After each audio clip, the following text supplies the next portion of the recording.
And we're back.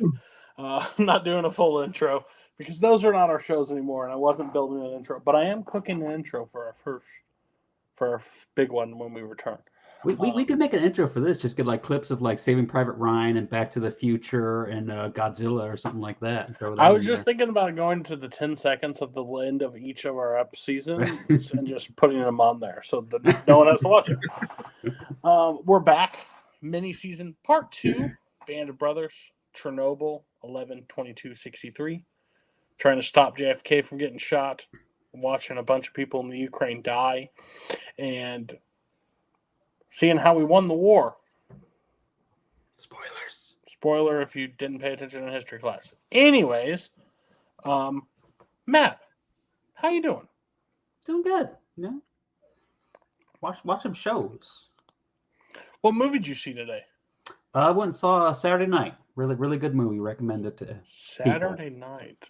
Is that the SNL something? Yeah. About the first night of Saturday Night Live, all the craziness behind the scenes going up to it. It's Okay, a cool. very anxious movie. What's up, Mark? How are you? I'm doing okay. Uh, the shows were fine. A deal with a water leak today. That wasn't awesome. Kind of ruined my day. But 11/22/63 got watched, and that's the most important thing. Uh, Almost had to fake it, but don't worry, don't have to. Did you try to go to your local diner so you could go back in time and fix the leak before it happened? Yeah, I was just sat in the diner for 6 years. He actually, that's why he was late. He got detained by the cops because he went in the back and they're like, "Sir, you can't be here." It got awkward. Um, so we're gonna start with my show, 11, right? That's not what we said. That was Huh? hitting me. That was Yeah, hitting me. we were gonna Sorry. start with Mark and sandwich you in the middle. You're 100% correct. I don't even know what I'm saying anymore. Mark was late and threw me all off. Cody's trying to get out of this Cody sandwich. That's all. Don't like to be in the sandwich. Don't like to have my back covered. Okay. Anyways, fine. Tell us about these people dying in the Ukraine. Yeah, let's get started with some laughs. Episode 3, Open Wide O Earth. We jump back into where we left off the last episode. The three men in the building. They were able to get like their flashlights working again, and they were able to find their bearings, and they were able to actually make their way through the reactor building, and they were able to find the tanks, flood them out, able to get it done. Boris and the gossip were worried that they may have died. That was a possibility, and they were walking through many waters of radiation, but they were able to get out somewhat unscathed. That we were not 100% sure yet. That doesn't show up quite like that. Uh, Ludmilla was able to make it to the hospital over in Moscow where her husband was at. She was able to see him. Uh, uh, although with much detestment or disagreement with the nurses, they say, "Hey, you're only be here for a little bit. You're not pregnant, are you? By the way?" And I, "No, ma'am, not at all." Like, all right, just don't touch him or whatever. And then when she first sees him, she gives him a big old hug. She's rubs all over him. Yeah. Yeah. Uh, the fire nearly extinguished. Good news. All those dumps of boron and sand are doing something. But the core still remains hot. And through, a hearing of the elements and the clanging of rock, whatever, I'm not a scientist, but apparently there are signs that the meltdown has begun. And which means at some point, the core, what's left of the core will melt down past the concrete pads that's there and into the groundwater, which will eventually lead into a river and into the sea where a bunch of people get their water. So we're still not out of being completely fucked there in Chernobyl yet. So uh, yeah, so Boris tells Gorbachev exactly that. We need to get he tells him we need to get a heat exchanger in this core, kind of keep that from happening. But Legasov does have, some things he wants to bring up. He's like, hey, exclusion zone's only 30 kilometers. When we can, what can we do about that? And Gorbachev is like, motherfucker, you stay in your lane. Just get this thing under control, and we'll talk later. Gossip doesn't like that. Boris takes him outside, kind of takes him on a walk. First, he wants to wonder about the possible, like, what's going to happen to the guys that we sent into that reactor. He's like, well, they'll kind of get burned. They'll look okay. And then, eventually their skin is going to start falling off, and, their organs are going to fail. Like, it's literally like the worst. Just picture the worst thing ever happening, and that's what's going to happen. It's like, all right, cool. And also the KGB is following us, so be careful what you say. Our rooms are definitely bugged, so just be aware of that. And like, oh, I wasn't worried. Legasov's like, I wasn't worried about that at all. There's another thing I gotta put on my plate, along with dying of cancer in 5 years. Ludmilla is all still at the hospital. She's still sticking around. And yeah, pretty much all the stuff that Legasov said was going to happen to those guys in the tank is starting to happen with the firefighters. Her husband's condition is deteriorating quickly. They're quickly moving all the firefighters to the ICU, and he's like badly burned, losing hair, like in extreme pain. Like, it's not awesome. As I guess the best way to explain it, not awesome. Though now, Legasov wants to give Kumyuk a mission, because he noticed that she was wondering, hey, I've been doing all the study, and I still don't know like how the core exploded. I have no idea how the core exploded. Legasov was like, well, why don't you go over to Moscow, like, while all those guys in the control room are still alive, and ask them about it, figure out what happened in that room. So like, okay, so she's on her way to Moscow. Then we go into Glukov is the name of the head miner. He is approached by the Ministry of Coal. Say, hey, you guys are being called to Chernobyl. Apparently, like, this core is going to go in and poison all the water in our land. So like, we need you guys to fix it. It's like, okay, takes all his guys over to Chernobyl. Komyuk is on her way to still talk to those guys in the control room. She first meets up with Dyatlov. He tells her to fuck off. So maybe we get something later from Dyatlov. Glukov goes and meets with Boris and Legasov. He wants to kind of figure out what's going on with the job. He's like, all right. Like, he points out a mask, like, hey, do these things work? And he's like, well, like, yeah, they work. Yeah, they're okay. And he's like, okay, like, what do we got? Well, we got to dig a tunnel, and you got to put heat exchange, and it's going to be 12 feet down. And like, why is it 12 feet down? I'm like, well, it'd be shielded from the radiation. He's like, well, we're not 12 feet down right now. And then there's a long silence in the room. It's like, okay, all right, I get what you're throwing at me. Okay, give me more men, and we're gonna do this as quickly as possible, so we stay here as little time as we need to.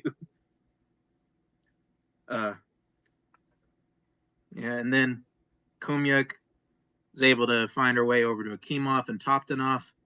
They were really burned at this point, looking all kinds of fucked up, going through the events.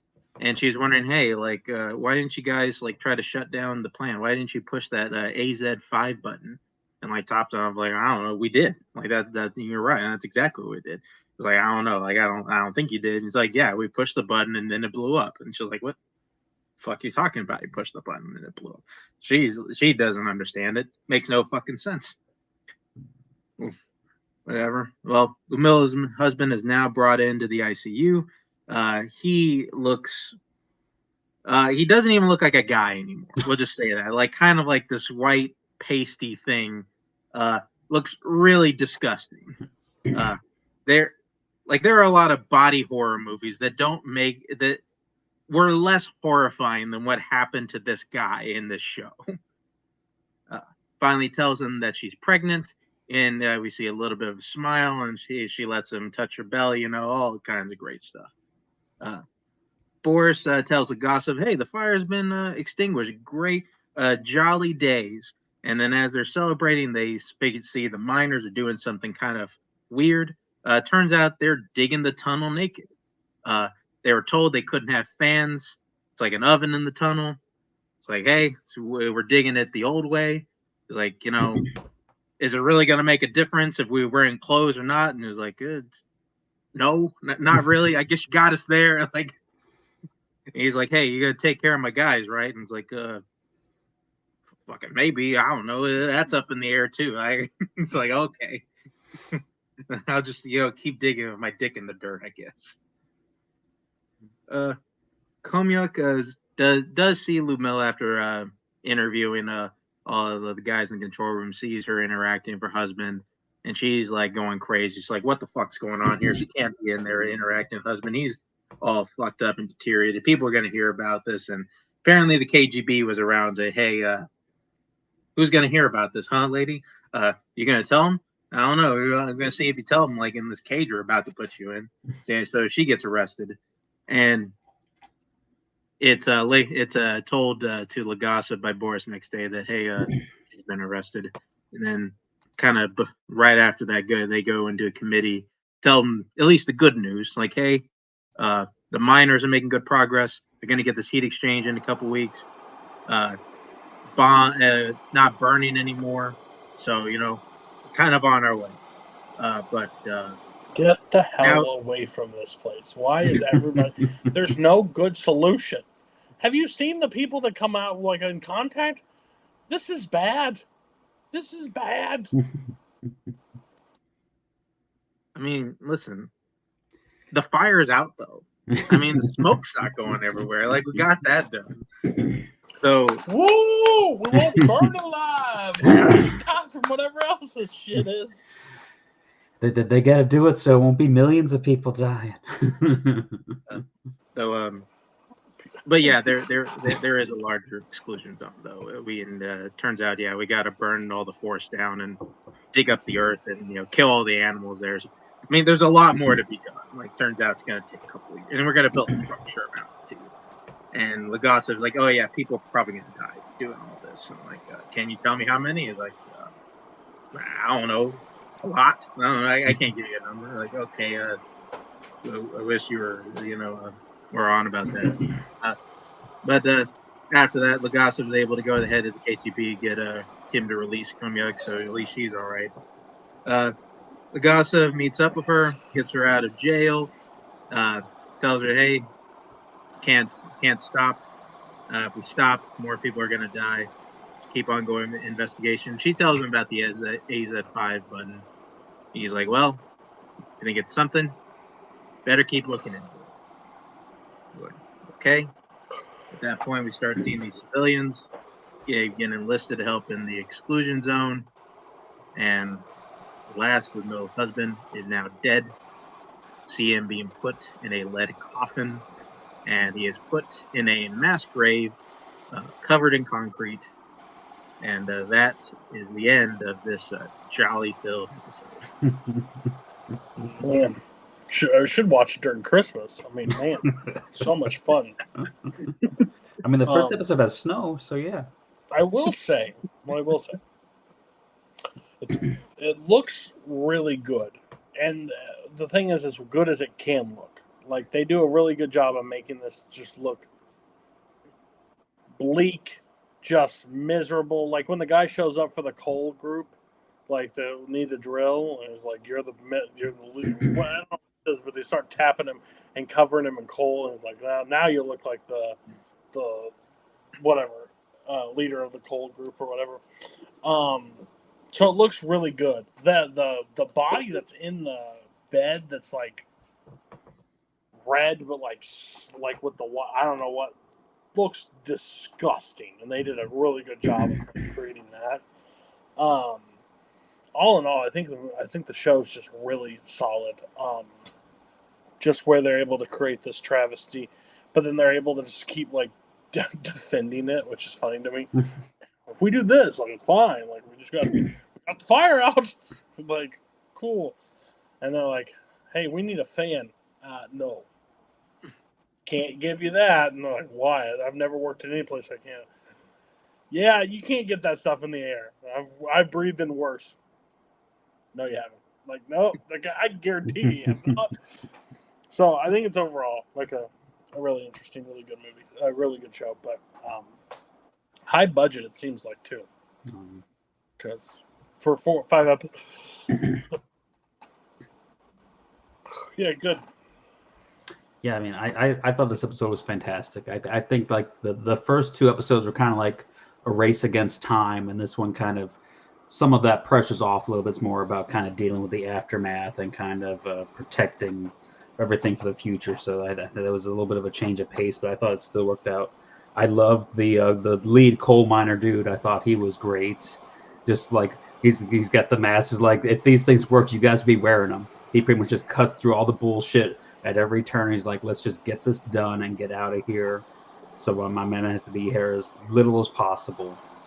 I love the scene where the one guy is pretty much talking to the head of the KGB, trying to get her out, and then the other guy's like, that actually worked out pretty well. You just came off like a naive idiot. So, but yeah, really good stuff. And then it gets interesting in the next episode. So yeah. Yeah, no, this is yeah, it's fantastic. I like if you weren't hooked in at this point, I don't know if you're ever going to be, No. because I think the intrigue, at least for those first couple episodes, is that we knew like how bad it can get, just kind of like with the radiation sickness, and it waits till this 3rd episode to show us like kind of really how all these people died who at least were at the building at that day. Mm-hmm. That they died horribly, and all of it was like it pretty much it all could have been avoided, especially all the firefighters. Like they didn't need to be there. Like they died for nothing. I mean, Like, there's no hope of those guys recovering. This is a situation where you just need to have a nurse going around room to room with a pillow, just instead of just letting them slowly like melt away. But it would have been more humane. Like I don't overdoing it. Like I mean, yeah, like that's nuts. And like and then yeah, just kind of the build over there and the everything that's happening in there, all the stuff with the miners is great. You know, I meant to say this yet because you did mention like the big budget and how this show has a lot of character actors. Where I don't think any of them are American, but I also don't think any of them are Russian. Like I was thinking about that the other day. I'm not sure if any of them are. I think they're all English. Probably. Yeah. Yeah, but so maybe that's why the budget is high on the other end. They got a lot of character, but not like, because I can't really name off the top of my head like a list. I don't think there's an A-list of the show. Is there? No, I think they just really want to get really good, strong character actors, people that you'd recognize and stuff. But yeah, it's not like there's. I don't think they wanted to distract you by having like a George Clooney or something running around. But I mean, arguably their biggest star right now is in the next episode and is a bit part. Yeah. Take it away. Anyway, we got last episode, sadness, the happiness of all mankind, 4th episode. We're now beginning our kind of a long war, as Lagasse said, of clearing out this exclusion zone. We're kind of taking out all the people out of here, kind of getting them, because, the radiation's too high around there. Starts off, we're pulled open to the soldier trying to get this old lady to leave her house. He can't get her to leave. So, he just shoots the cow, and I guess, that convinces her to, to get out, I guess. So, do what you got to do. Ludmilla, after her husband's died, she's now very much pregnant, has been relocated to a new home. Boris and Lagasse break down to their new military liaison, the General Tarakanov, the Game of Thrones and the witch guy. They're breaking it down like, hey, before we put on this containment field around the plant, we got to clear the roof of all the graphite that exploded from the core. And they talk about kind of there's 3 parts here. One is pretty bad. One of them is really bad, and this last one, it's like, hey, if you just want a quick way to commit suicide, just like stand up there naked for like a minute, and like that'll do it. Which I don't remember the other 2. The last one was Masha. The most dangerous part of that was Masha. They're able to have a plan of clearing the 2 less dangerous parts with lunar rovers. They just put a little like a little thing on the lunar rover, and they're just going to push it over the edge. So that at least helps they test it out, so it works. We're like we're well on our way, but they still need to figure out something to get the stuff off the roof on that dangerous part off of Masha, because anything that has a lot of electricity or whatever is going to get burned up in a minute. So they got to figure something else out there. We then start to follow a civilian who named Pavel, who's now been enlisted into this cleanup effort. He gets put on a crew whose job it is to clear the land of wildlife, but mostly shooting dogs, mostly dogs. Maybe a deer or a rabbit thrown in there, but a lot of dogs. Of course, he. I don't know if you're on his PR team or something to try to like defend what he. No, a lot of dog, a lot of pooches. Couple puppies. Bad guy. Not a bad guy. No, he's a bad guy. I'm just saying what his job was. Just let them slowly die of radiation poisoning instead. I get it, but you kill a pooch and anything, and you kill 1 pooch. Okay, multiple, bad guy. Give somebody else the job, not you. Nope, bad guy.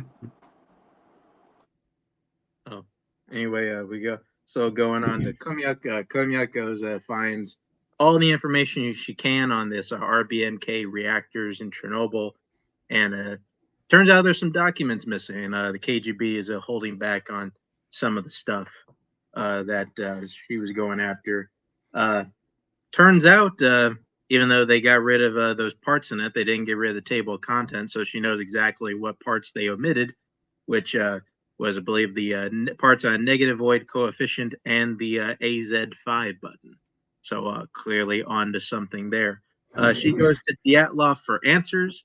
And Dyatlov is, he's about as helpful as, you figured he'd be. He's like, negative void coefficient, nothing to do with the AZ5. There you go, on your way. Good. So, yeah, he sucks. Even though he's probably definitely going to live a little bit longer because, shit happens, I guess, whatever. Anyway, going back to Pavel, he is told by his main guys to listen, above all else, don't make the animals suffer. So he goes up to his first dog, tries to get him to run away. The dog scares him, shoots him, just kind of looks at it. Other guy comes up, shoots it. He's like, told you, man, don't make him fucking suffer. Just shoot the goddamn thing, okay? Like, we don't like doing this. Just do it, okay? Just get out of here. Anyway. Bad guy. Yeah.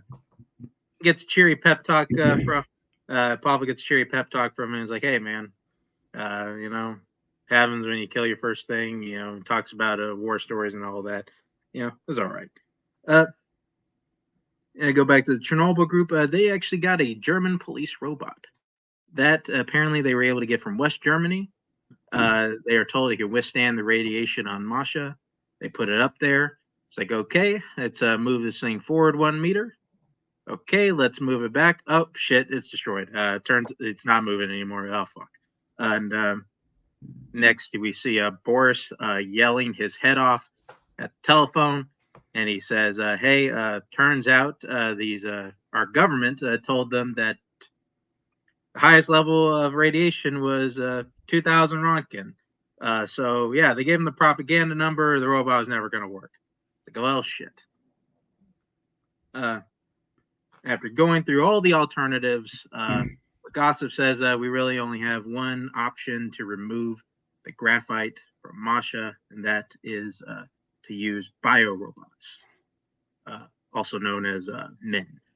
They're going to use men to remove the graphite from the most dangerous part of the roof. See now, Pavel, who is able to grind out this bad job of shooting all the dogs, but he does come across a dog with a litter of puppies, and the boss at least spares him of that. So there we go. Then go into the Chernobyl crew, where they go and enlist every able-bodied soldier they can get their hands on, and they get them all suited up, and they systematically start sending in teams of soldiers for a time of 90 seconds each to clear this roof of graphite. And we go into probably one of the best like one shots like you'll see like in any miniseries. It is really something. But through his tireless effort and just kind of just throwing people at the shit, they were able to clear the roof of all the debris. It is done, and all those guys who were up there for 90 seconds, they got like 2,000 rubles or something. So they got some cash money in their pockets. They're feeling good. Better spend it quick. We see Ludmilla at the park.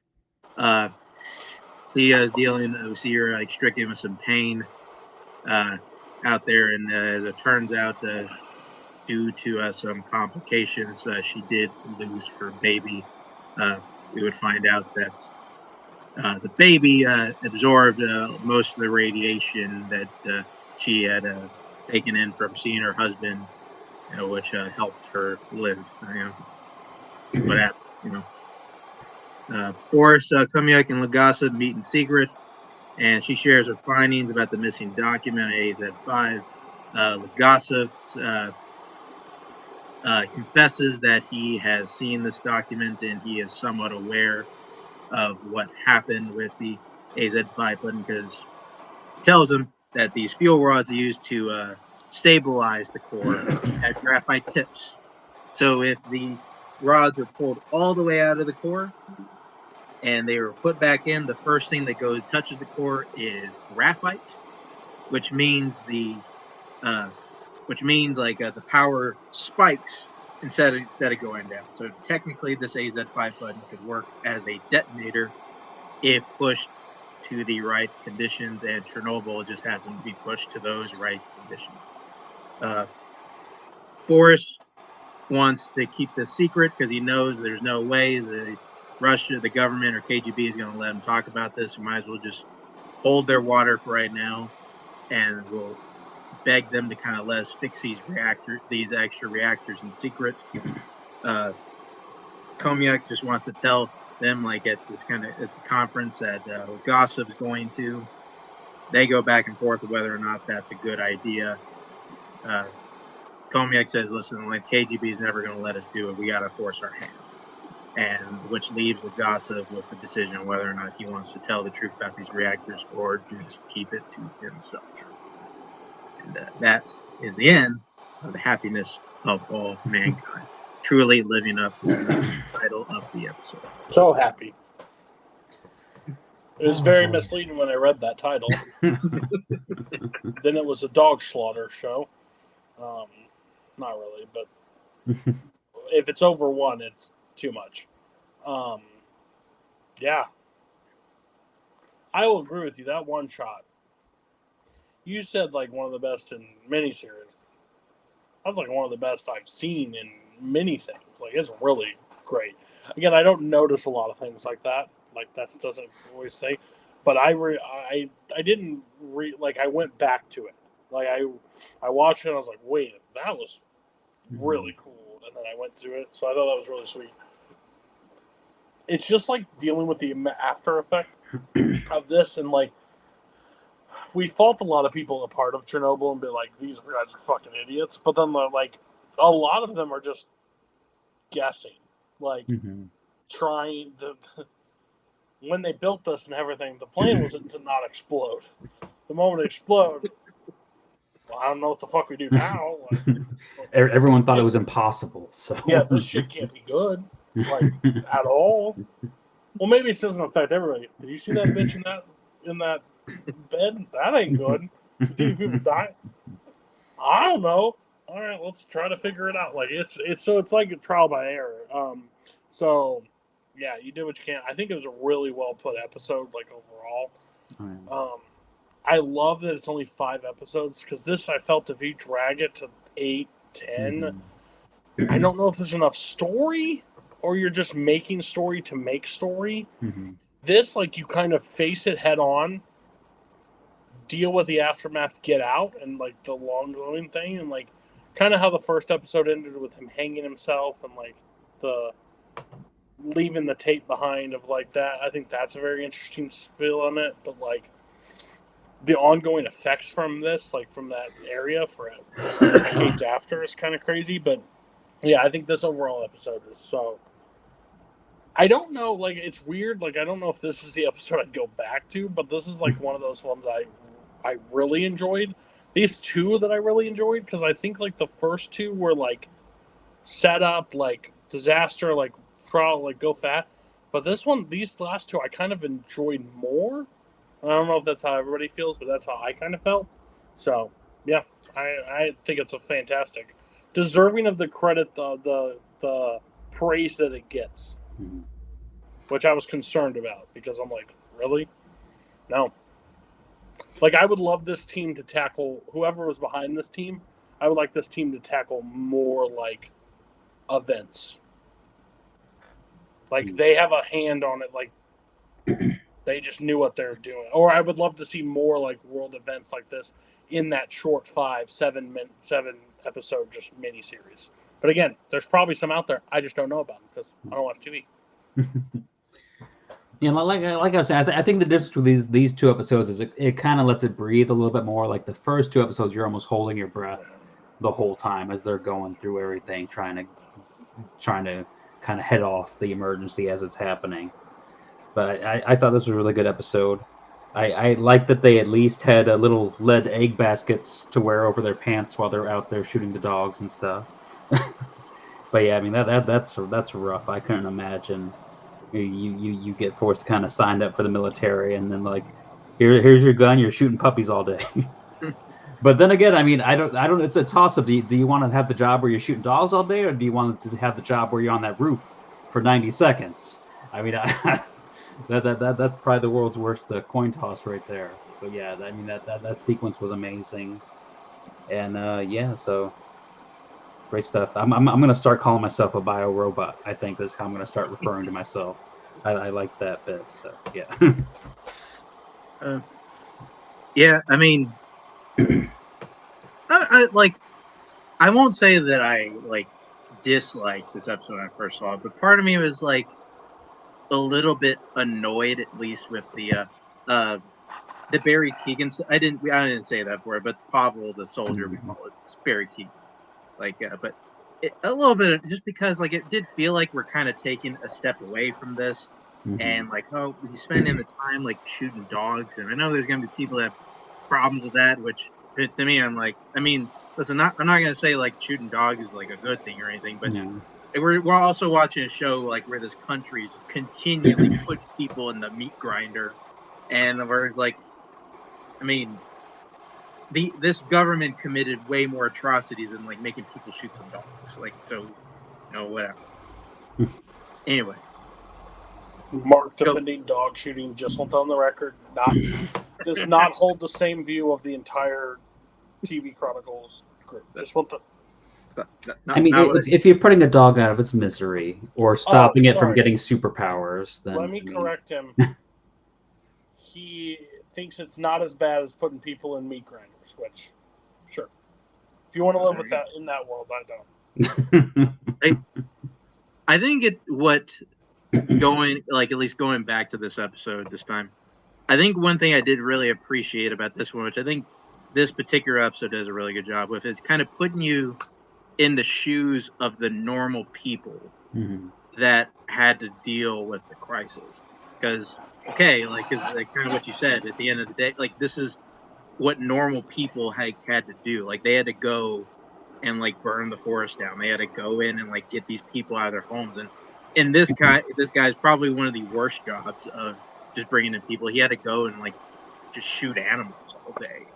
like it's shitty, and then like we couple that with the sequence of them getting all the graphite off the roof, which I didn't really know. Like, I think the one thing that I got at least from that one shot here is that not only like do we have just that really great one shot, just this one guy like just picking off 3 rocks off a roof. I thought it was really effective that we only saw it once, which really puts us like in place of like all those people, because like they only had to do it once, but at the same time like it probably greatly affected their life. Like that guy like who got like his boot torn, which probably like put him in the hospital. He maybe died in a month after.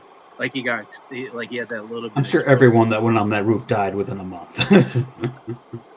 but yeah, like it's great. And then we get to the end. We get that really end spot where the one guy who seems like he's the one who's doing the most good and the most helpful to Gossip, turns out he was kind of also aware that these reactors had a problem from before, and he just never said anything. Which is a great, like it's a great spot, and then it kind of sets up really beautifully for that last episode of, are we going to continue to like live on the lie, or are we going to try to change things? Okay. Ready to move on? Yeah, let's go Right. to Happy Fun Times. Yeah, all happy fun times. My doesn't end in any crazy stuff whatsoever. Okay. 11, 22, 63. We're on episode 3. That I thought for a second we were doing last week. Thank God we weren't, because I didn't watch it. All right. Ended, basically stopped the killing of one of his students in the future. Changed the whole course. So Jake is moving to Dallas to be closer to Lee Harvey Oswald, who that he has to get close to because he's behind the Kennedy assassination. Bill, the young bartender that had the whole situation, decides to travel with him because he wants to know what's going on. He's like, "I'll help you," like with the thing. Jake's like, probably not a great idea. But he's like, shh. Then he walks away. He's like, sure, let's go. First night, I think, or second night, or something, they go to like a club. He's from the future, drunk as shit, talking to like a key moment of the life. Like, dude, this man's my brother. He's from the. He's like, he's drunk in the back and wakes him up and goes, "What's our story? Well, you're this. You're my brother. My sister. Yeah, he almost ruined it last night, drunk off his ass. Liquor's probably not Bill's best friend, so probably doesn't need a drink." The whole plan is to get closer to Dallas, where Lee Harvey Oswald is. Basically, get an apartment next door to Lee Harvey Oswald, so they can bug into the room. By the time is Jake decided to get a teaching job at a school. I like and I don't like, because it's just cheesy, but I kind of like it as like the moments of like history that they bring up and they like talk about it and like, oh, you sure about that? And he like asked him about the book. I can't think of the book that he asked about, but he's like, do you think it belongs in schools? He's like, Catcher in the Rye. That's what. Catcher in the Rye. You're like, we're free, land of the free, home of the brave. Like, I think we can handle it. I like your saying. But that book will never be allowed in this publication at all. Like, whatever. You can bet your butt $1. He also doesn't know how to deal with, like, civil rights stuff in the situation, because there is a black secretary, and, like, he is, like, not doing the status quo with the race relations in the time, so he doesn't know how to treat somebody like that. He ends up going to he and Bill's, I don't know if y'all are getting this, Bill's a little horned up. Every female that walks by, Bill's trying to get some. Doesn't matter who it is. He's outside the high school longing at a bunch of women. No, sir. 1960, present day. Wrong. Bad guy, if acted upon. They end up putting the surveillance. They end up going into Lee Harvey. No. Sorry, jumping ahead. he meets this beautiful blonde lady, Jody, I believe. No, that's the school. What's her name? Sadie. Mrs. Dunhill. Sadie. He meets Sadie. They're all sitting there as like, hey, this is the new librarian. You want to chaperone? She's all by herself. Why don't you chaperone? And he's like, I got plans. Because he's planning to go into Lee Harvey Oswald's apartment and bug the place. So then he ends up getting, they end up convincing him, so he goes. They have like this little romantic setting. He's like, I'll be back. I have to leave you here. Give me 2 hours, tops.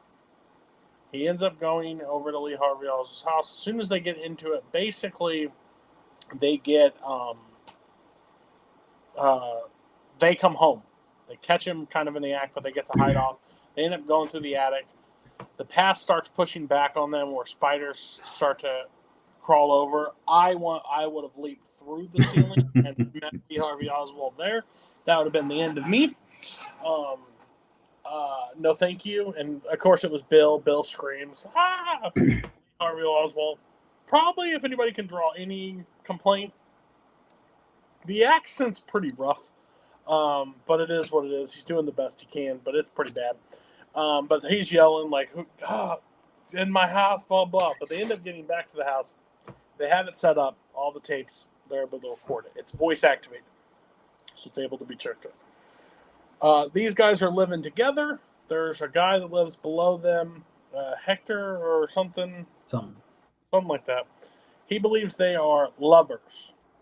In the 60s, that's just what the thing is. They're lovers. He continues with his day going to school. They're continuing recording. They just need to find out clues about the assassination and who's in on it. That's the whole game behind it. He gets the secretary goes for a drink. He offers to give her coffee. The whole group, everybody in there looks at him like, what the fuck are you doing? She's like, no, I'm good. He also catches her walking across to get gasoline. He's like, the guy won't sell it to her. Like, I will take gas. Well, sure, what pump? No, I need it in a can. Absolutely not. That's across the town. I'm not doing that. He's like, fuck? He's like, give me the fucking gas. So he doesn't fit into this world. He's sticking out like a sore thumb the entire time. The group, I believe it's the same episode. He leaves him to check in on the tapes. He leaves Bill at home to check on the tapes. Bill ends up getting beat up and all his equipment taken. Jack and Bill fake like they're FBI agents to go down to the thing to get it back and to be put back up in place so they can continue the investigation. And I believe I covered most things in that episode, unless somebody can remind me differently. I think you got everything. I got in my the notes gist. here. Yeah. Yeah. What would you guys think? I will say the best thing the show has done so far is to give Jake a sidekick in Bill, in that it makes Jake look competent by comparison. Oh, they also went to a Confederate. I wouldn't say Klan meeting. It was like a rally for the rally other for politician anti-Kennedy. guy. It's an anti-Kennedy basically thing. They think he's going to ruin the country. And Lee Harvey Oswald's there with the guy that he's tailing. They go outside and have the whole conversation. You want to know what a fascist is? I'll kill you. Start screaming, showing some anger signs that kind of makes Jake wonder, maybe Lee Harvey Oswald is behind it. He wants to do this. Also, after Sadie leaves, Sadie is not very happy with Jake for leaving him, but they end up making up pretty quick, making out, doing all the whole business and stuff like that. So, and says, so you're going to take me out and you're going to like it. Also, Bill, I said Bill liked the long at women. He was awkwardly staring at Lee Harvey Oswald and his girl about to get it on and didn't really want to get in that attic. He wanted to sit there and watch a little longer. Creepy. So, yeah, but overall, and I think you find out in this one that Sadie is divorced or separated Divorced-ish, from yeah. Yeah. Okay, then I think I covered everything from this episode. Mark, what do you think? Yeah, it was okay. Like, you know, like we're going in with this. Not sure if I'm like loving like this love story that we're kind of going. It does feel like we're kind of detracting from, the Kennedy assassination stuff. Like I kind of wants to do that, and he's like over here, like James Franco's over here just trying to get laid the whole time. I was like, okay, like and just. I mean, Matt, you are right. Like I do kind of like we brought in like a guy here to kind of just in a sense, like I don't know how Chris Cooper. I kind of understand like why Chris Cooper kind of had in like looking back, like not really that much information on him. It's probably for this exact reason. He tried to do it by himself. Like, I don't know why he tried to do that. I think Jake is at least smart in bringing on this guy to at least kind of figure something out. No, I mean, I feel like the mystery in itself is still interesting. I kind of like what we're doing. I do think like some of these subplots I think are kind of detracting from I think the interesting parts of this show so far. Yeah. I think it'd be more interesting if they kind of played up the whole thing about the past pushing back, and maybe like that's why Miss Dunhill suddenly like transferred to this school because that's the past trying to distract Jake from completing his mission and stuff. So I think they could have gone that route, make that a little bit more interesting. Yeah. I think also like I think it would be interesting. I don't know. Again, it's hindsight. I think it'd be nice if they did like the back and forth, like closer to 63 back in night. The problem is they say you go back in 1960, so they had to build up like a world. But they had to build 3 years. Mm-hmm. Like, and I understand if they hopped into 63, the show can't be that long. Like, how can you fuck up that many times to not get to 63? I think the next episode we get a little bit more lean into the pushback. The pushback it kind of like leads to kind of a rabbit hole that is open basically from it. But yeah, I agree with you. I think they could have done the time travel a little bit more and like the Kennedy, like we're actually like learning about Lee Harvey Oswald as a person and like his relationships more than we are like Kennedy. Like your hatred for Kennedy, why are you shooting Kennedy? Where's it a part of like that? So I don't disagree. Anything else from this episode? Okay, works for me. So the next episode, Jake and Sadie's relationship kind of they're busy. They like him. They're sleeping together. They're doing all the business and the whole thing about this. It's called The Eyes of Texas. Mark, you must like this episode. It's The Eyes of Texas.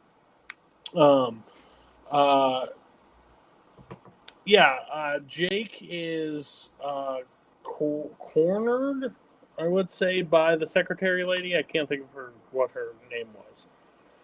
But he notices that he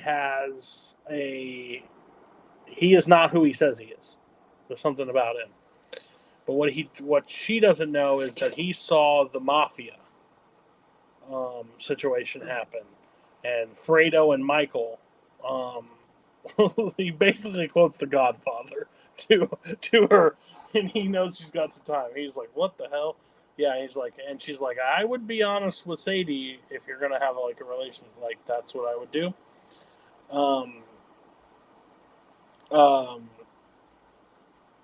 Sadie's husband, Sadie's past comes back, is haunting her.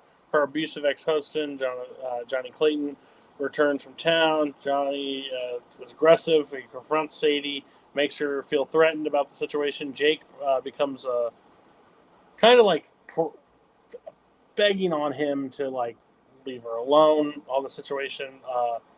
he's more crazy than we all know. We'll know later, not this episode, the next episode. But that situation happens. Bill is trying to diddle Oswald's girl, which is going to cause an issue. He's trying to save her from You an can call it whatever you want. I call it diddling. Do we have to say diddling? Huh? Do we have to say diddling? Yeah, we're going to say diddling. Porking, fucking, what do you want? Just for kids. The surveillance intensifies. Lee Harvey Oswald and associates. Oswald's erratic behavior. Suspect planning something violent. He's weird, awkward of him breaking down a rifle, putting the rifle back together, pretending he's in the military, and then walks outside with the rifle. His wife, girlfriend, whatever, laughs at his face. Like, who the hell will take you seriously? Like, that's not what you say to a guy holding a gun, but whatever. To each his own. I mean, he was in the military, so I'm sure that's probably his training ritual. Sure, but still, he was like, tell him again. Like, anybody do it again. Bill is growing more attachment to Marina. Emotional attachment. After Bill is kind of there's tension between Lee Harvey. Lee Harvey Oswald is not the greatest boyfriend, fiance, or lover to her. So not the greatest, period. That's true. That's true.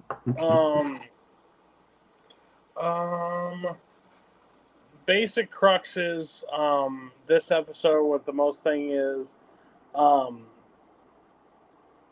Sadie and the relationship. Sadie is going to Jake's house near the end of the episode, and basically is led by the guy in the hat that says you're not supposed to be here.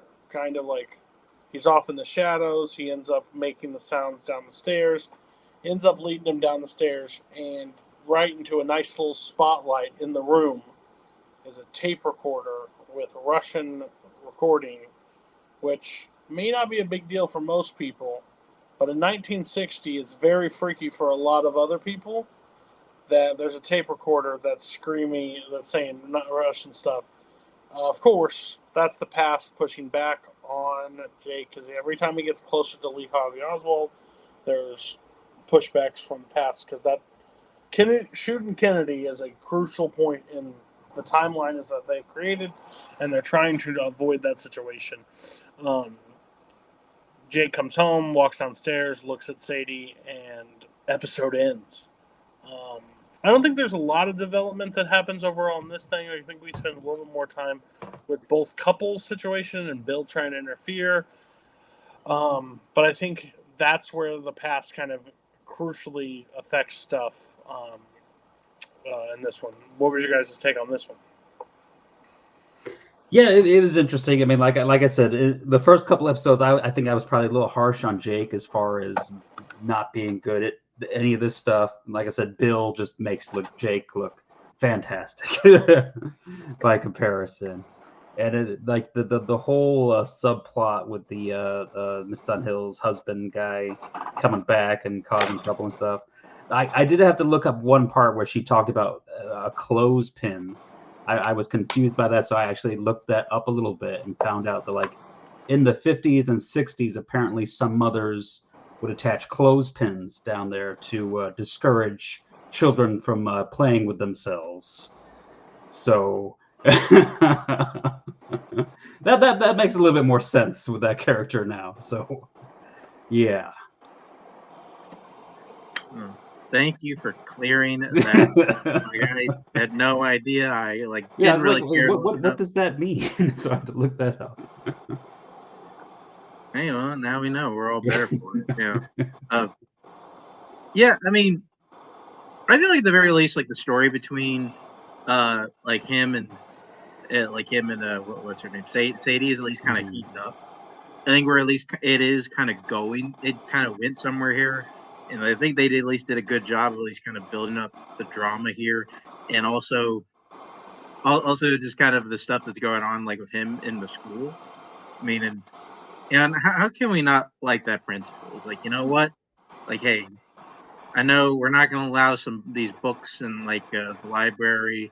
Guys got to watch the PDA. But hey, here's like this address for like a bungalow where you guys can get busy. So he has his priorities straight. So you got to give the man that.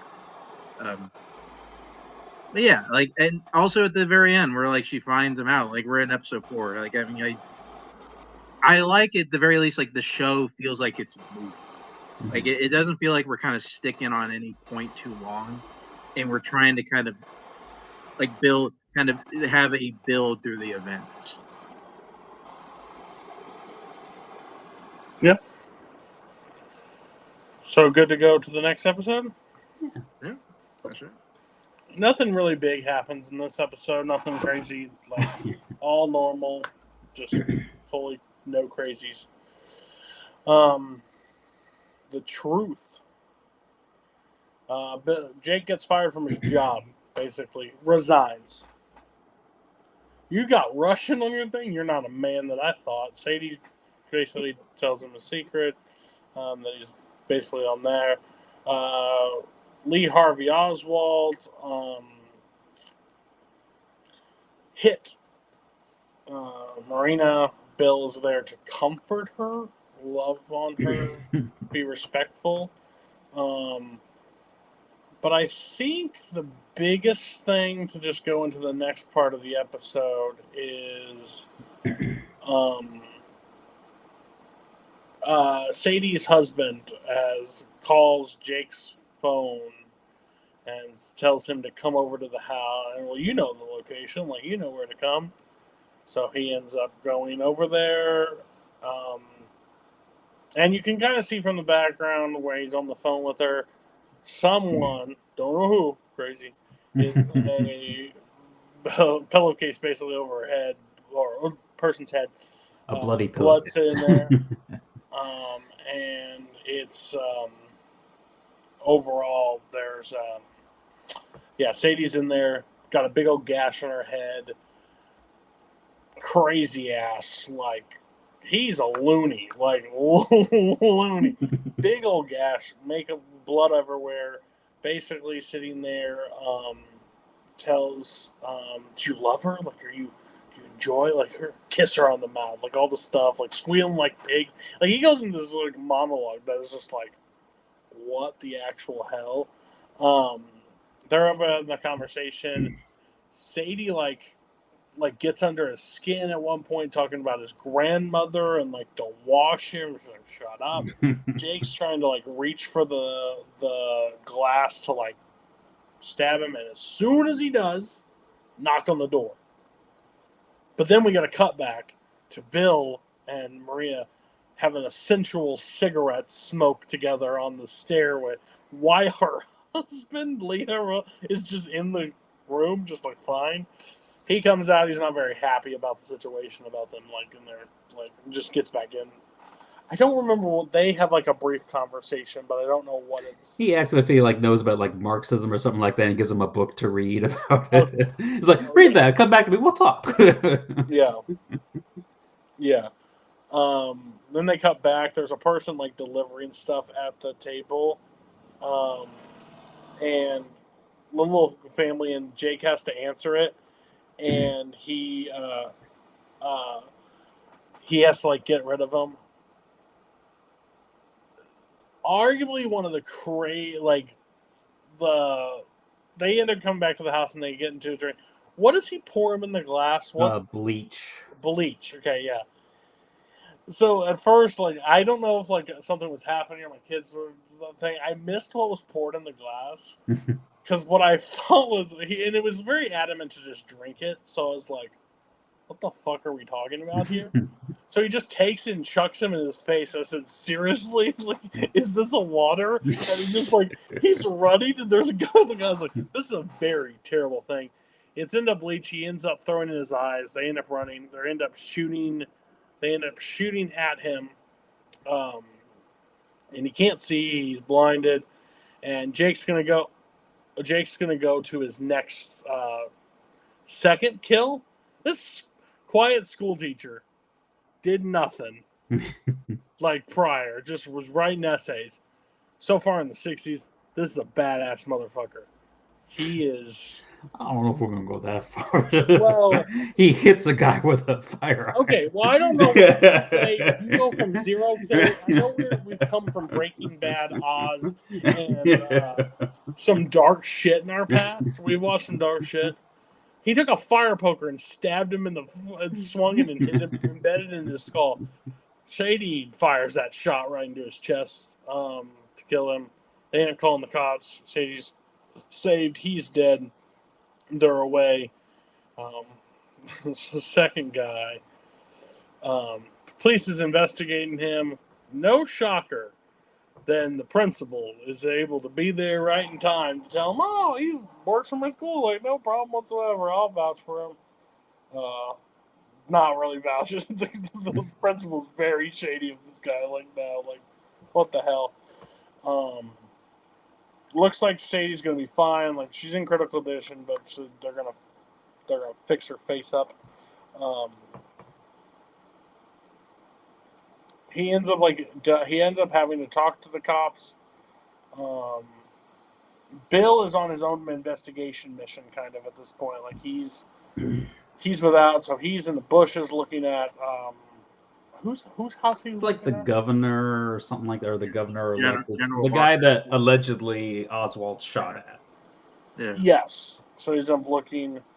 I don't remember how this episode ends, to be fair with you. Pretty much, he thinks he sees his sister coming out of the church. Yeah. The past is fucking with his mind. So the past is pushing back on Bill, too. Yeah. At this point. Yeah, he's ended up breaking down, crying.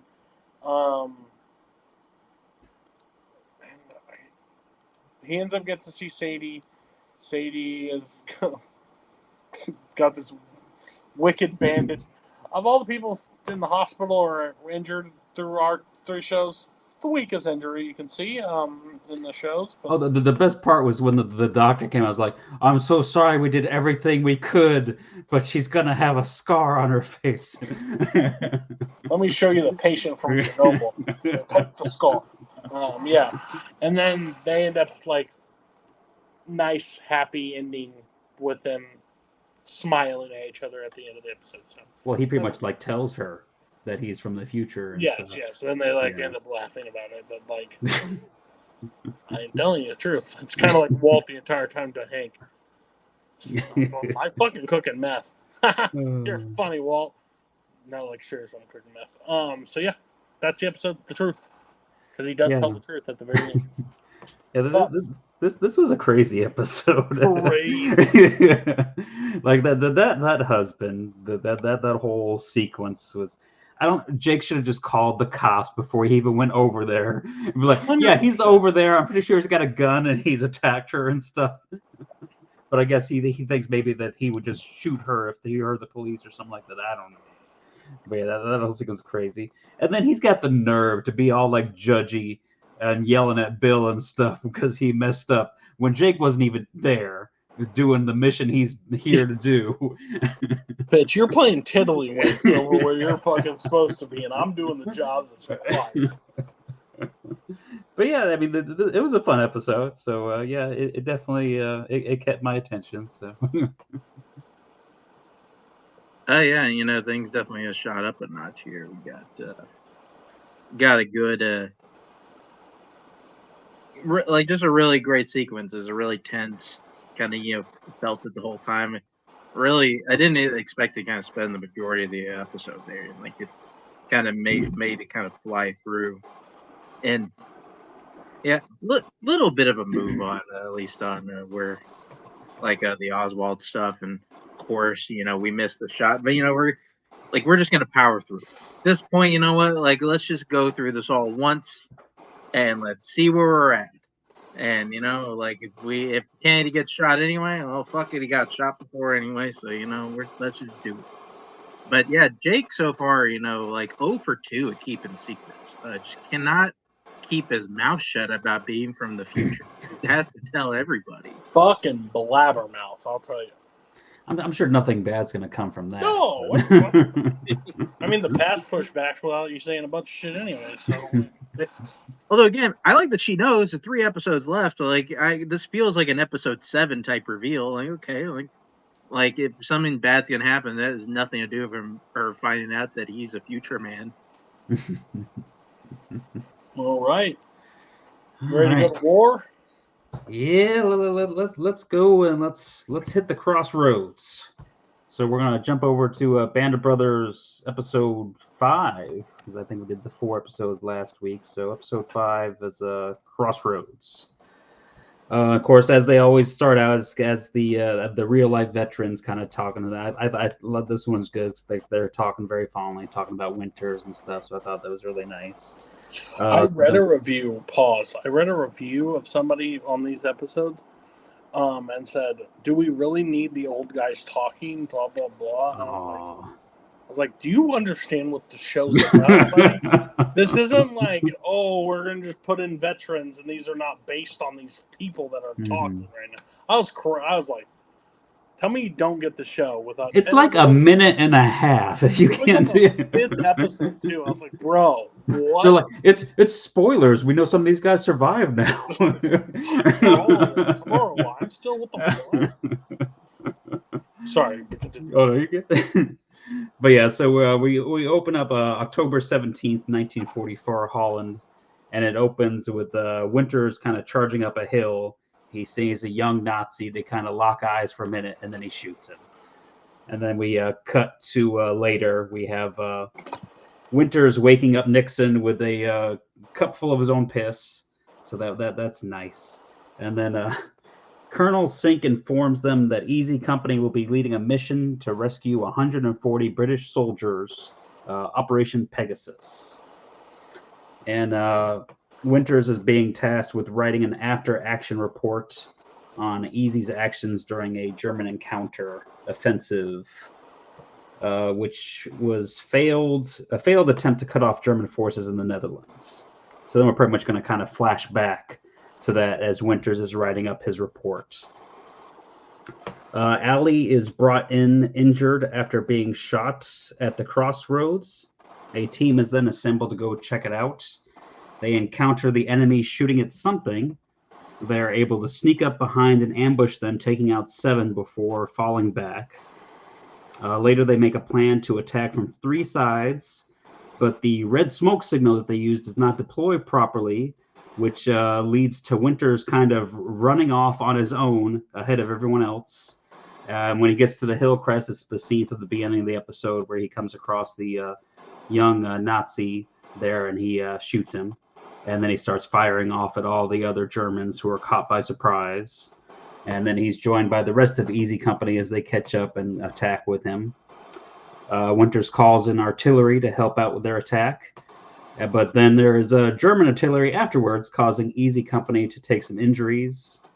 We find out later that 22 were wounded and 1 died during this attack. Winters tells Joe to take the prisoners back to base, but only lets him take 1 bullet, so he won't be tempted to shoot all the prisoners.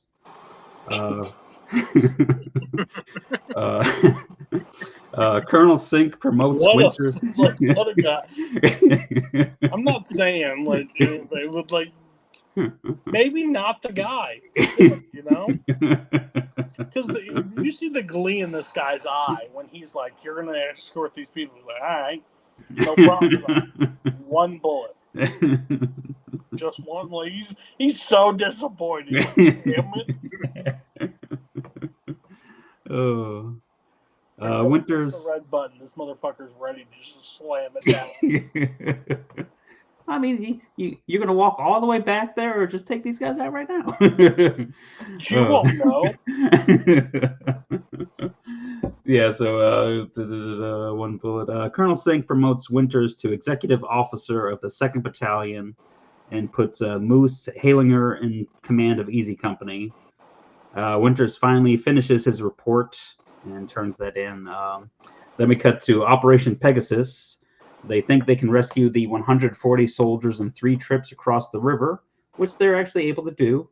The mission is a success, but we have Winters is kind of struggling with not being there with the Easy Company for the operation, and now that he's kind of working at the higher ups with the battalion and stuff.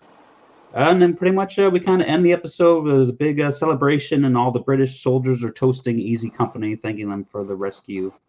Oh, actually, no, that's not the end of the episode. I still got some more stuff here. October 31st, 1944. Halinger is wounded in friendly fire incident as they're walking along some railroad tracks. So he's no longer going to be in charge of Easy Company. Cut to December 10th, 1944 in France. Lieutenant Dyke has been put in charge of Easy Company, which is only at 65% strength, many of which is made up of replacement soldiers.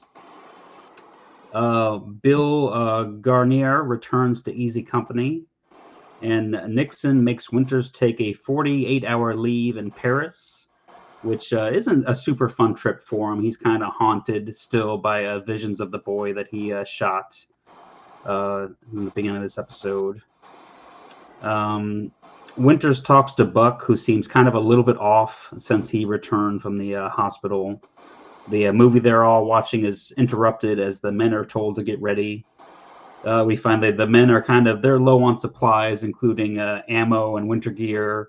So Jimmy Fallon comes to the rescue.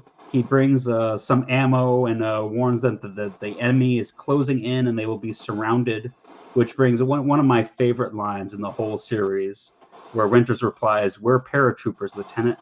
We're supposed to be surrounded." Then pretty much the episode ends with the men marching towards Bastogne, and they're getting some ammo and supplies from some of the soldiers who are marching away from it. And you see that they seem like they've had quite the experience there. A lot of them are all banged up and stuff, so they're giving them their ammo and stuff as they're going off to their next mission. And that's the end of this episode. Go ahead, Mark. You say you. This episode. Yeah, we're off to the races again. This episode is fantastic. I love Crossroads so much. Winters is just such a. I think he's just such a neat historical figure, and he's just such an interesting character. And I think this episode just kind of shows that really well. How at least the show brings up Winters as kind of your ideal combat leader. Mm-hmm. As a guy who not only just kind of knows what he's doing, but also somebody who genuinely cares about the men. And that also just makes you wonder how any of these guys just move up in the military, because he clearly doesn't want to. He doesn't want to be that guy, because he just wants to stay with his guys and just be in the trenches with his guys. And it does kind of make me wonder a bit, Winters probably would have been better off if he were probably in the trenches with especially for what we know later on. But would the war effort have been better off if he wasn't leading this whole battalion? Just something I think about a lot. And yeah, it has also maybe one of my favorite shots in anything, Winters going up to that hill, shooting that one guy, and then just hip firing his rifle at this company of Germans. And then eventually, okay, it's just one guy, we'll start shooting. And then that's when everybody else shows up. Just a great battle scene. And yeah, just a really cool introspective look at Winters. I think it's probably the show's best character. That's Mm-hmm. Yeah. Again, it's so hard for me on this show because there's so many people. And I don't know shit. Mark's this is his family around Thanksgiving. He knows them all and has probably little nicknames for him. I just think it's overall I don't know how it feels like to be at war, but the show captures what I would assume it'd be like for war, which I think is an important thing to need in a show like this, because you could lose a lot of that if you can do a good battle scenes, that's great for you. But if you don't make me care about the characters in the battle scenes, then it's just a battle scene with no real stakes. And I think that's what they do really well with this. My favorite part of the entire episode is by far when that little bastard looks so excited about taking the prisoner and just gets taken told them no. It's like, it's so good. Like, he's so happy. But no, I think overall, like, a really strong episode, great character work. Again, you quiz me on any of these guys' names, I'm going to be honest with you. I'm going to fail probably 10 out of 10 times. But yeah, I was thoroughly engaged. This is the one show that's been really hard for me to stop watching because I think of Chernobyl and even my show, it seems like the most like the story's not finished. Like I need to see the next part to see where this ends up going. So that's over me. I think it's a great episode. I don't know. This may be unpopular. Mark's gonna be like, "Are you kidding me?" But like, how you can pick a favorite episode from these is crazy to me. Because now again, this is a first time watch. This isn't 752. But my thing is like they play one right after each other, and I couldn't imagine this one over any other because I need the first four to come before it to make me care about this one. So, but again, Mark can just pop in and feeling about watching Crossroads tonight. Nothing else. Good job.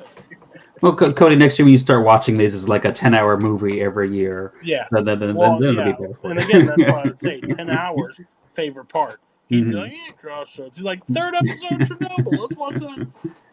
Fourth episode. Let's go watch that killing of those dogs. Like, fun times. Mark's just got a device. Mark's He just hits random. And it just pulls up a random episode of some show that he'll watch that night. All right, so let's go to episode 6, Bastogne. And in this episode, we're pretty much following a medic, Eugene. Pretty much we're going to follow his point of view for the whole episode. We open up with him kind of walking past the carnage of battle that the troops here have been fighting in Bastogne for a little bit. They're kind of dug in with the trenches and things. He comes across Winters. They have a little talk there. The men are kind of spread thin and struggling through the cold and lack of supplies, and they're having some trouble covering the line. They don't have enough people to cover everything. The medic, Eugene here, he has limited supplies as well. He's only got one thing of morphine and some bandages and stuff.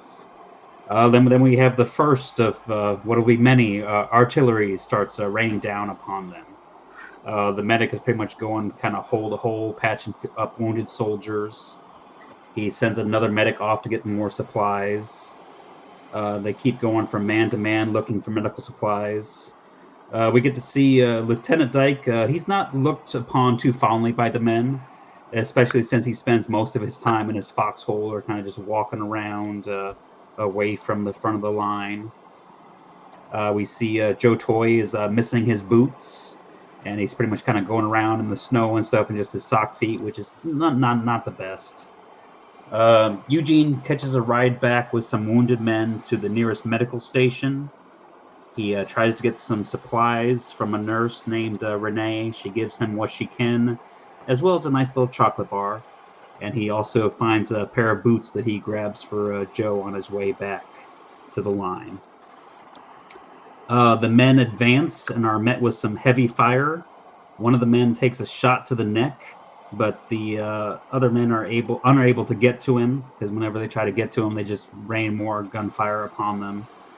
Eugene patches up some wounded men as they return. We see Joe has a trench foot. They get excited when they see planes dropping supplies. And then Eugene goes back to town to get some more supplies. And Eugene tries to help the nurse with a soldier, but he doesn't quite make it. Then he does get to have a nice little quiet moment with the nurse, kind of away from all that for a minute. But then back to the front line, the enemy is moving closer with heavy weaponry. Eugene is kind of working hard to keep up with all the wounded men.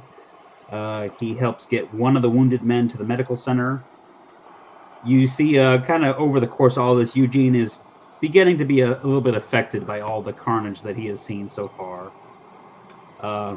Colonel Sink comes by to rally up the men and wish them a Merry Christmas.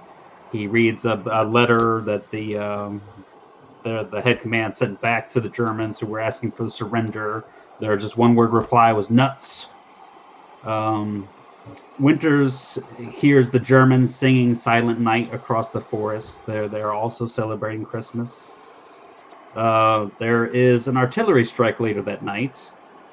Harry is wounded badly, and Eugene bandages him up and escorts him to the medical center, where the town is also under heavy bombing.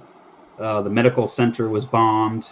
We see that Eugene's nurse friend is among the casualties, and then Eugene kind of returns to the front line. December 26, 1944, Patton's Third Army broke through the German line, coming to the rescue of the encircled 101st Airborne. Although no member of the 101st Airborne has ever agreed that they needed to be rescued. There's a nice little kind of end to the episode there. Yeah, this was a really hectic episode. I don't really know if I don't necessarily love the medic character. I don't know if having him be the point of view for a whole episode was necessarily the good, but I understand why they did it and how they did it that way, but still not my favorite episode. But it's definitely crazy. It's good way to see how kind of this battle played out, and it kind of wreaked havoc on the company and stuff. But I see Mark has opinions. I'm with you. I'm with you 100%. I could care less about the medic thing. I think it was fine. I just don't need it. It was basically like, we're 6 episodes in. You know who we haven't touched on? The medical profession. We're going to show them what this is about. Okay? Which it's a vital role. It's important. So I could have done like 5 minutes each episode. Whole thing? Nah. There's really cool shots. It's shot really well. The battles, that stuff's awesome. I was detached. Mark, this is my favorite episode. You're crazy. What are you talking about? Go ahead, Mark. Tell me why I'm right. It's like I can see the future. And like I just know something's gonna happen. Because I had a feeling this was gonna happen. And what do you know? It did. Because the correct answer, because I kind of piggybacking off what you said, Cody, like you don't know if you can pick a favorite episode. I think the correct answer to what's your favorite episode of Band of Brothers is the breaking point. That is the objective correct answer. Me personally, I really love Bastogne. I love this episode. And a lot of it is because of us following this medic character. I find the point of view of this character just so interesting, and just kind of put yourself like in the eyes of medics, kind of just in general in wartime, but also just in this particular part of where they were at, because they outlined it pretty well in the beginning. That listen, Easy Company and everybody there, like 506, pretty fucked at that point. They were completely surrounded. They didn't have enough guys. Didn't have enough ammunition. They couldn't even get their wounded out. Like, it's a miracle that they even survived this part in general. So I think it's just interesting that we're following like this particular guy in just probably the most dire moment the company was in general. And like a thing I do, and kind of the little things I kind of like here, where, like at least in these 2 episodes, like we kind of saw like the father and the mother, like kind of the company, and the medic really does feel kind of like the mother of the company. He's just going around checking to see everybody's at. Like he's like, hey, you should go check on Joe Toy. Like oh Joe, like you don't have any boots, so we got to figure out what to do with your boots. And then like Garnier's asking, hey man, I'm like pissing needles here. Like man, I can't help you. Like I would if I could. Like he has to like deal with like everybody's like minute problems, because like he's just kind of, even though like he's the guy that fixes everybody up, he's also the guy that people feel like they can go for like kind of all their like unimportant shit. And I also kind of love how distant he is away from everybody, because he's the one that has to patch everybody up. He has to be the one to put everybody back together. And ultimately, like if they die, it's kind of his fault, even though it really isn't. Like he's not like a medical professional. They just kind of picked him like to patch people up, and they give him a general idea of kind of how to like play doctor in war. And like we see that how like he doesn't even want to call like some guys by their nickname. He just stays completely distant. What do you guys? But we don't need a whole episode about him. I completely disagree because I feel like going through his I can tell. going through his perspective in this particular part, I think makes the whole thing, and it's even more of a gut punch. Like when he does get close to somebody. So you're telling me my opinion doesn't matter? I just saying it doesn't matter. It's just not right. I vehemently disagree. How dare you vehemently disagree with me? Yeah, we have told each other this is a 6th grade reading level show. You do not throw big words at me, sir. So Cody, what you're saying is that you do not like veterans and you do not appreciate what this medic did during World War II. Is that what you're saying? Yeah, that's correct. See how I stand on the tape working like you? Listen, Fast Stone's a great episode. Like, don't listen to like these jamokes over here. It's fantastic. It's a good episode. But you just call us jamokes. Listen, well, I can use words like vehemently right and jamoke if I want. Okay, like. All right. He's getting into character with the 1945s. But yeah, as Mark was saying, Breaking Point, the next episode is probably one of the best episodes of the show. So let's talk about that. Okay. So we're now January 2nd, 1945 in Belgium. Easy Company is called upon to help push the German line back. They killed a lone German officer, and Huber is able to get a Luger that a lot of the men have been looking for this whole time. And they're kind of during his celebration, he's going around kind of showing everyone his Luger, and he ends up accidentally shooting himself in the leg, I guess because he was keeping it in his pants. And our Eugene, our medic, kind of tried to help him, but I guess he nicked the artery down there, and he pretty much died soon after right there. So that's a lesson about keeping guns in your pants. Lieutenant Dyke, who often disappears on his men and doesn't have any answers for them. Nixon tells Winters that they need to kind of find someone who could actually command Easy Company if they do find a way to get rid of Dyke. Pretty much Buck Compton is the name that comes up for most people, but he kind of isn't the same soldier that he used to be. He's been kind of a little bit different since he came back from the getting wounded earlier in his stay in the hospital there. Lieutenant Peacock is selected for a 30-day recruitment mission back in the U.S. Easy Company moves closer to Foy, a small town deeply occupied by Germans. The Germans start firing artillery on Easy Company, and this is a harrowing scene. Joe Toy, we see he loses a leg on the artillery, and a lot of men are kind of scattered around. We got some tree fell on a guy in a foxhole. Then more artillery starts raining down upon them. Lieutenant Dyke runs away. He says he's going to go get help.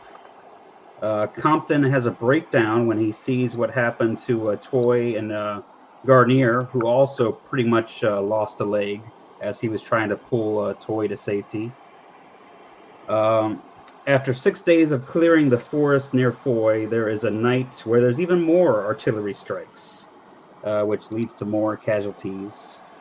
It's a crazy scene. Lipton and Luz have a very close call with an artillery round that falls in their foxhole, but it turns out it was a dud, so they get very lucky there. Lipton, who this episode kind of is a lot of, not necessarily the point of view of Lipton, but he gets to do a lot of the narration and stuff, so this is kind of his episode. He gives Malarkey the Luger for his kid brother as kind of a way to kind of cheer him up a little bit after some of the stuff they've been through recently. The soldiers are kind of having a rough time, and some of them are not handling it very well.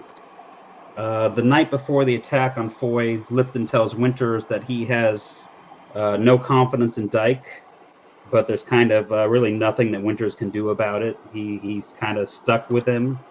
So, I mean, sucks, but that's how it's going to go.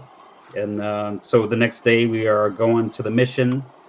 Dyke is pretty much like Lipton has said. He's going to get a lot of people killed because he's kind of indecisive, and he's kind of having them hold up like right in the middle of an open field where they're all getting shot at and stuff. So Winters finally has had enough of it. He almost tries to run it himself before Sink tells him to get his ass back there. So Winters instead sends Lieutenant Spears in to relieve Dyke and lead the men through the rest of the assault. And then kind of one of the best sequences in the whole show. Spears just runs through this town full of Germans and tanks to go check with the company on the other side, and like none of them kind of like realize what's going on. They barely even just start shooting at him as he's running through, and then he runs back through the town again, all on his own. To get pretty much the men are able to kind of work together at that point, and they take the town. Capturing over 100 German prisoners. However, there is a sniper that cuts the celebration short, at least temporarily until he's shot himself. Pretty much they end up taking 2 more towns after that. Lipton, kind of in a great sequence, thinks of all the men they've lost along the way. They're all kind of just like in a church, listening to some music and stuff, and it kind of just pans through, and you see soldiers kind of just fading away, the ones that have died and moved on and other things. Spears kind of has a talk with Lipton and tells Lipton that kind of it's him who's really been leading Easy Company through all this hard stretch, even without kind of knowing it necessarily, and he's going to end up getting promoted to lieutenant. So yeah, this is a fantastic episode, one of my favorites for sure. What do you guys think? I think it's pretty boring. I don't understand why a lot of people like this one. No. Yeah, like, again, I say that at the beginning of this talking point. I don't understand if somebody says like this, there's their favorite episode or something. Then we get to an episode like this. I kind of see why someone would say that this is their favorite episode. I think it's solid. I think it's strong. I couldn't agree. If you weren't going to bring it up, which I would be surprised if you're the one recapping, you didn't bring up the running through the German situation. I think that's such a good scene for it. Yeah, I was enthralled with this episode. Like I forgot what I was doing. For the most part, like during it, I was like normally I try to keep track and like keep notes for myself so I know what to talk about. I was just lost. Not lost because I was confused. I was just watching, like, I didn't really care to remember things like details and like talking points. I was just like sucked in to this episode, which I was like that for the rest of them, but not like this one. This one, well, there was one I wasn't really sucked in on. That was the medic one, but this one was just shot, acted, performed, interesting plot from beginning to end. Like the title breaking point, I was like, oh, well, let's see. And nope, lived up to it. Kind of a perfect episode 7 too, which I've learned like where that crucial point. So no, I think it's something about Lipton's narration just sucks you into it. I can't wait to rewatch this episode just to pick up on more, because like I don't know if you guys ever get this way when you're watching a movie that just like has your full attention, but like you're hard to grasp on things that you saw just because you're like, it literally took me out of where I was, like completely removed. I watched it by myself. The house was empty. Lights were off. It was just me and this. I thought it was like a fantastic episode, start to finish. Couldn't enjoyed every bit of it. Yeah, like I said, Mark, I muted. Wait, I'm up. No, I'm not muted. I'm just making sure. Okay. Like I said, this is objectively the best episode. Like it just, like I think personally, like there's like maybe just things that I think just kind of like, you know, give me a tiny bit more joy like with this series, but just this is just the one that just has everything. It is the one where I think you feel the most hit from the company, where you kind of like just like even the guys that don't die, the ones that are just like carried off, like you do feel something like when Garnier and like Toy get their legs blown off. Mm-hmm. Like you feel something like it's with what's his name, Family Guy, Malarkey, like having feeling like he's just all alone, like his friends are gone, like he's had people die. Compton is getting moved off the line, like it's just the one that kind of it's where you feel, I think, the perils of war the most. I think that's a thing that I kind of got the most, like especially when I watched this again, because I think I watched this kind of a young, whenever it came out. I kind of watched it whenever it came out. I think it was like 12, 13 or something. And it's kind of when it hit, like, that was when it first hit me. Like, a guy doesn't need to die in a war movie for, like, it to be effective, Mm-hmm. especially here. And, yeah, like, just the leadership struggles throughout the whole time. Even his name, he sounds like a piece of shit. Like Lieutenant Dyke, Norman Dyke. Like, he just sounds like an asshole. And, yeah, just LA's going through Lipton because, again, like, kind of called like the medic, like kind of the mother of the unit. The dad of this unit is Lipton, the first sergeant. Like he is kind of one of those, because not an officer, so I feel like most of the people, they feel like they can go to Lipton for like just little shit. But at the same time, like he's also the guy like who ranks over everybody, so he does like command that respect of everybody. And yeah, just the taking of Foy is probably just one. It's maybe their best action sequence. The stakes just feel so high in that one, and it's also one where you just don't feel as confident about them, because at least in those other battles you felt like, okay, they have good people leading them, and here it's just Dyke, and it's a disaster until Winters calls in a coaching change, or yeah, he brings in his relief pitcher and Spears to go run in on the field and take care of business. Yeah, that bit, yeah, where he's just running through town. It's awesome. Like Spears is a really cool character just to bring in the middle of this. Although one more thing though, like because I did watch, like, thing I noticed that just I know that grinds gears of every like military guy, the part where like they're singing, like, and right before they get sniped. God, that everybody who's like I've ever known in the military hates that fucking scene. Just like, why aren't you checking all the buildings before singing in front of this camera? You guys deserve to be shot in this. What are you doing? Yeah, there's because I've been listening to, they got a podcast I was listening to where it talks about some of the actors and their experiences on the show. They talked about how they talked to the veterans, the ones that were still alive, for some of the characters, and the veterans actually had like a lot of input on the show and what got depicted, because they were there, of course. And the interesting with a lot of them, when they found out that they were going to depict the whole sequence with Buck Compton kind of having his breakdown, like, I don't know if it's post-traumatic stress or what it would have been, sort of thing. A lot of the veterans like, don't you dare put that in there.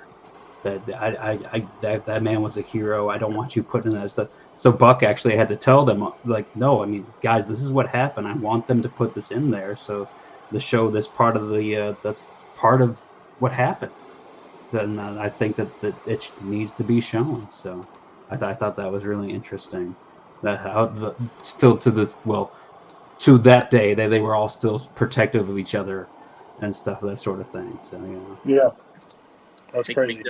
McDonough sells it really well too. Like like his face and like just the shakiness, like it was fantastic. Mm-hmm.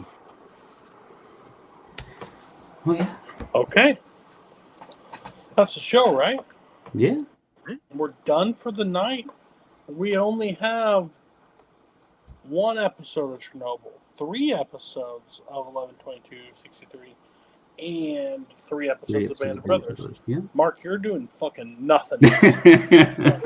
Lazy shit. I think it's a little bit of a longer episode, though, right? Maybe it's got like 10 extra minutes or something. Lazy. I feel like I'm going to be talking a lot for that. Lazy. Again, that will be our last episode of season 1, kind of the show. You guys will see nothing different. We will. We may change a lot. Some of us, we could lose a ton of weight. We could grow dreadlocks. We don't know. But by the time He's gonna come back with no beard. Yeah, no beard, all of us clean shaven. Fucking weird. We will be back again. Remember, the next few episodes, the next season that we will do will be Sopranos, Mad Men, The Shield. So you can jumpstart, you can watch it with us, but we'll do a better job next time of episode breakdown like we tried doing this one. But yeah, next week's our finale of this. There will not be a recap episode. We'll be done. Our break will begin. The watch has ended for this time. We'll do. Are we gonna add these to the rankings for the other shows, or it's gonna be a separate thing, or? Oh no, we'll end next. No, we'll rank them with the rest. Oh no, that sounds. We might need to have a separate. This will be a separate rank. This will be a separate rank of miniseries or one season shows that we put into the can. And then we also have weird shit talked for season 3, so anything's possible. So, all right, we will check you next week. Bye-bye. Thanks.